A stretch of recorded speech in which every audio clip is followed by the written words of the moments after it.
Hello everyone. I did a little looking around because I knew I had some of these somewhere, and I found this one. It is the 2009 Denver, which the date is on the rim on these. I don't know if you'll be able to see it or not,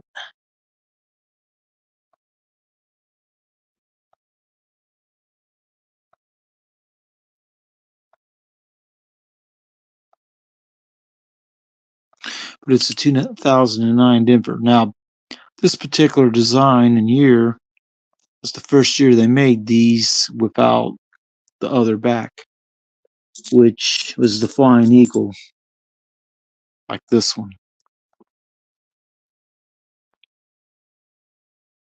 So they started making them like this. And 2009 Denver, 35 million, which is a lot. This coin isn't in real bad shape, but the rim took a little beating. Now, the next one I knew I had, I just didn't know where it was, is this one, which this one is 2010 Philadelphia. And if it'll focus long enough to see,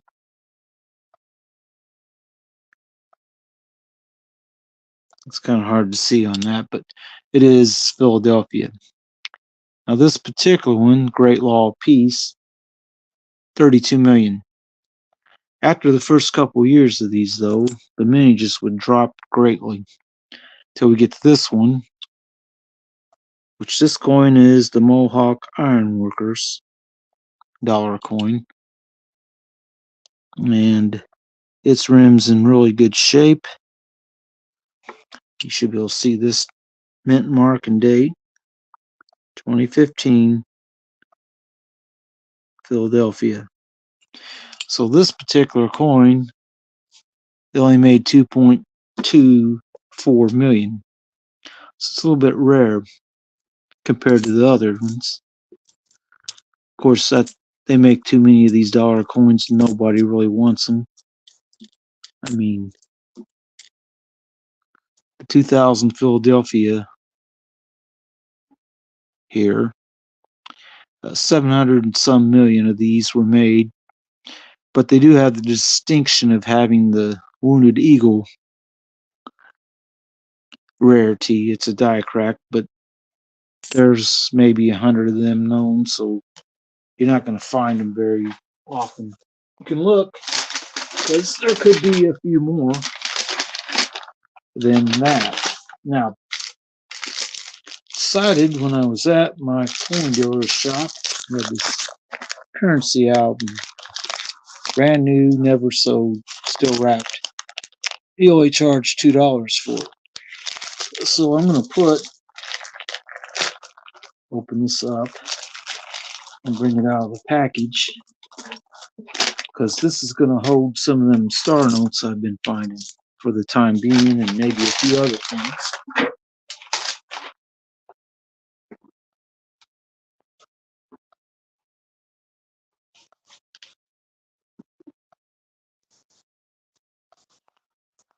So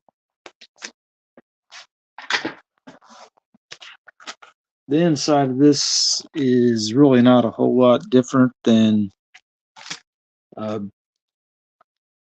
this holder here.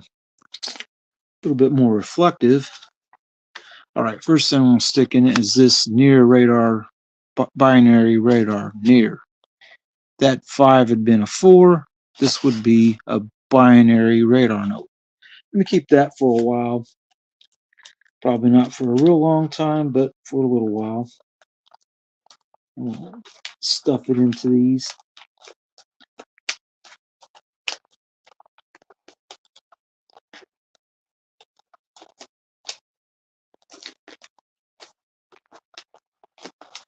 And this is not particularly easy to get the dollar in it. I thought these would be a little bit easier to use, but all right. We have the dollar in the sleeve. Now, I'm going to go ahead for the time being and put the $20 star note I just found in this too. It probably won't stay because it's common. And this thing is hard to open. I guess you gotta start it. Once it's started, it's not too bad.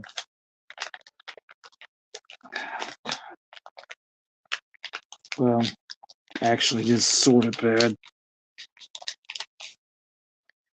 And I think I know why these aren't super popular. I've got it in there. Now, I also have these, well, two of the star notes I found recently. The other one's probably put away. And then I have this 1985 $10 bill, which you don't see every day.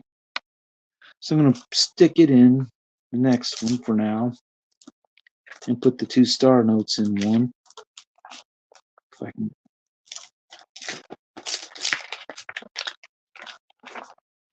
Just so, if I want to keep them for a while, they'll be checked, held in like this. Now, star notes, there's two of them. No reason to give them an individual slot. We'll just work them both in, and then I'll put the other star note in later. But these two are worn a little bit more than the 20 was.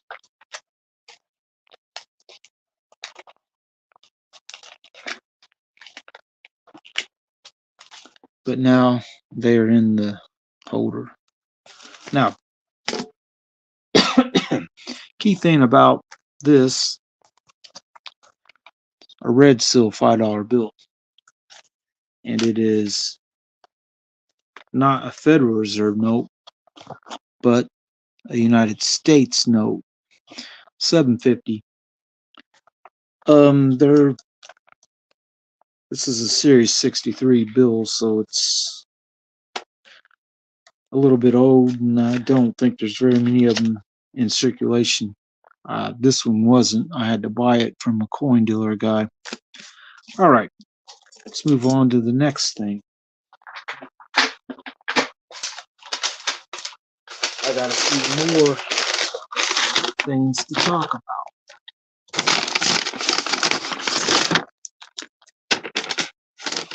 All right. We'll start with the smaller coins first and work our way up. This is a Canadian silver nickel. This is 1893.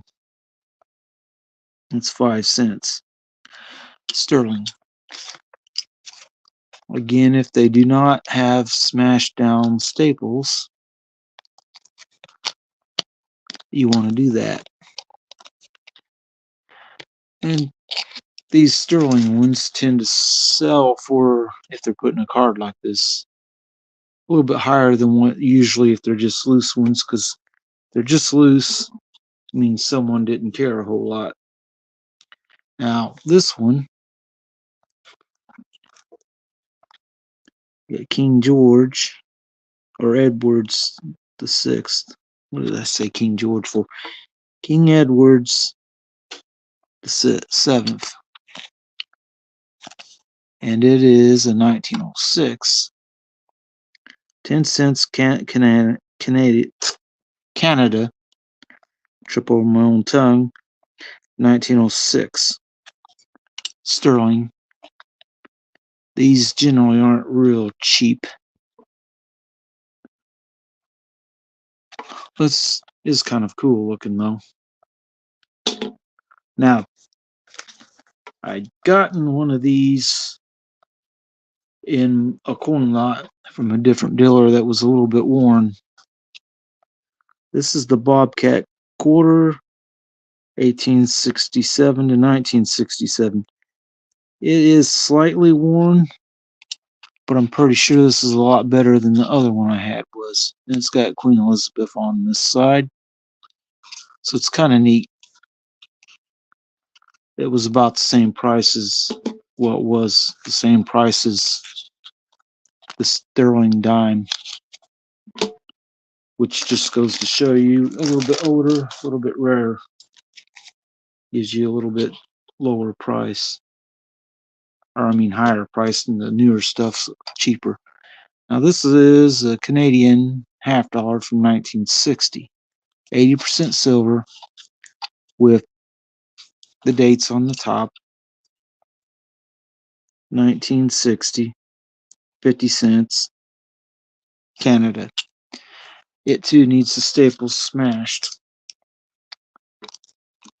Regular pair of pliers will do the job.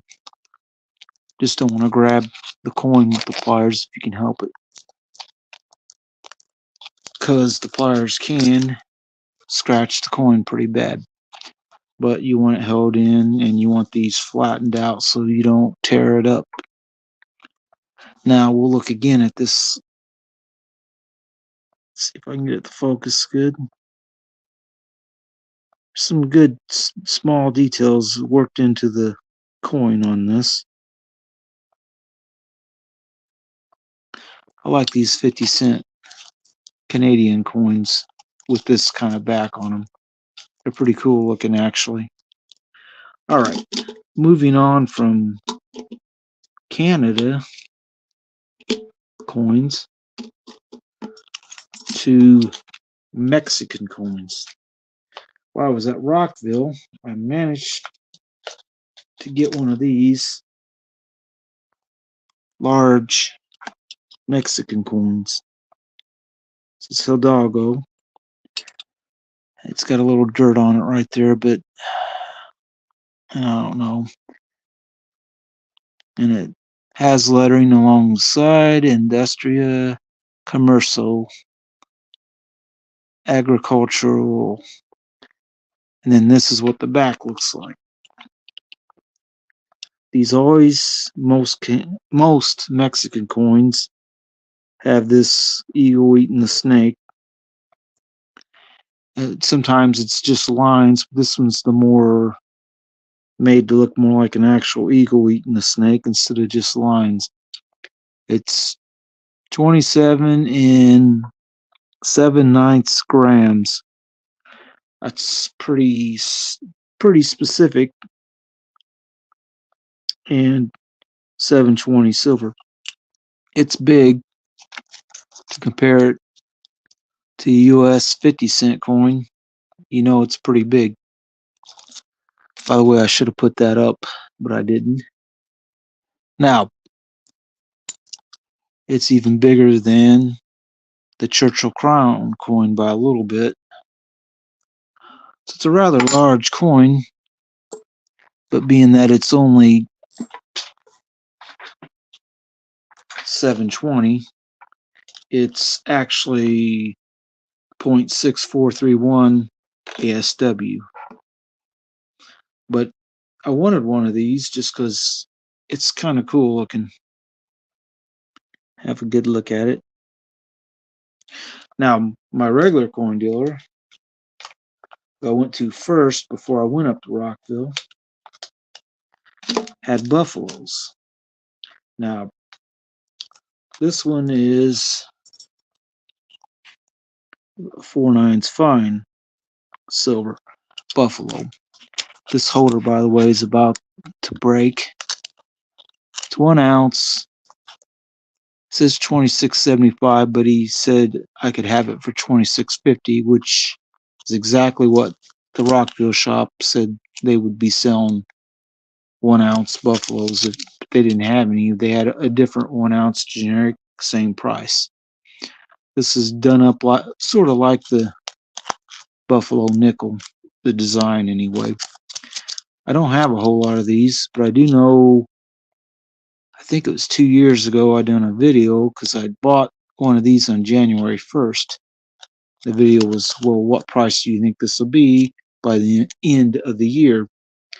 Well, this is less today than what it was when I bought the one a couple years ago. The price of silver is a little bit lower than it was then. And people talk about how silver's an inflation hedge, but doesn't seem to be working that way lately. But I will be putting this back in the box it was in. I inadvertently left it out on my filming table, but that's okay. I won't do that again. Anyway, I don't have a whole lot more to talk about. Just that my trip up to Rockville was pretty uneventful, and so was the trip back. Last time I went up there, somebody tailgated me for a while and then passed me and then tailgated the guy in front of me all the way down the 2-lane highway, which, both ways, traffic on 2 lanes. So you had 1 lane each direction. But he tailgated them for about 7 or 8 miles because it's 11 miles from Rockville to this junction in a road that splits. It's a Y junction. Splits. One goes over to Clinton. The other one, you take that way. You go down to Vigo County, where I live. Anyway, like I said, don't have a whole lot more to talk about. But if you do find yourself getting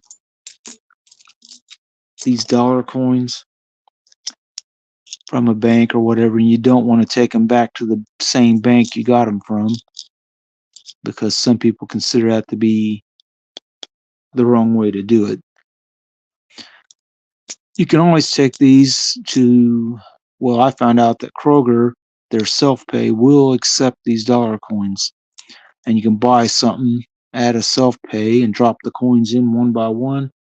And by using them, then you don't have to take them to a bank. Now, these 3 are not going to go back to the bank because these are all 1-year design coins, and I'm going to keep them.